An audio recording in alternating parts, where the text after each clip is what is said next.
Möchten wir jetzt ein Verb konjugieren, möchten wir dieses Verb an entweder die Person, die Zeit oder die Aussageart anpassen.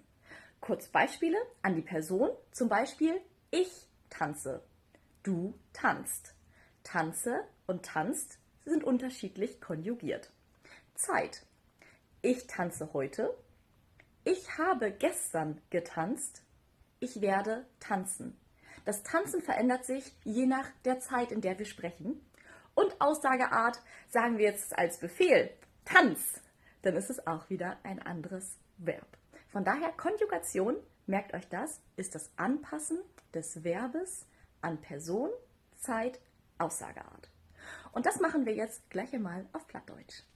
Weil wir gerade das Wort tanzen, also tanzen hatten, machen wir das gleich mal mit dansen. Ich dans, du danst, hey, zij, dat danst, wie danst, sie danst, zij danst. Also ich, du, er, sie, es, wir, ihr, sie. Nehmen wir noch mal ein anderes Beispiel dazu. Spälen.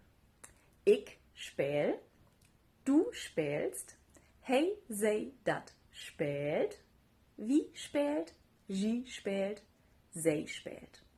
Nehmen wir noch einmal ein drittes Verb dazu und dann seht ihr, wie schwache Verben, das kommt gleich, starke schwache Verben, wie schwache Verben immer konjugiert werden. Vieren, also feiern.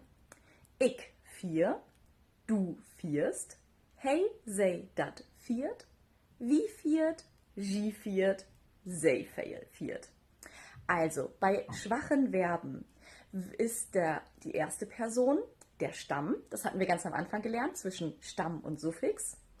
Bei der zweiten Person Singular, also du, wird ein ST rangehängt, das habe ich euch hier einmal rot markiert. Und bei allen anderen kommt an den Stamm von dem Verb ein T. So einfach habt ihr schwache Verben im Plattdeutschen konjugiert. Jetzt habe ich extra betont schwache Verben, denn starkes oder schwaches Verb. Erstmal, was ist ein starkes Verb und wie erkenne ich jetzt, ob es ein starkes oder schwaches Verb ist? Ja, da muss ich leider ein bisschen die Spielverderberin sein, denn es ist wie im Englischen mit den Irregular Verbs. Starke Verben muss man leider auswendig lernen. Das ist auch im Plattdeutschen so. Und hier habe ich euch jetzt mal ein paar unterschiedliche starke Verben mitgebracht.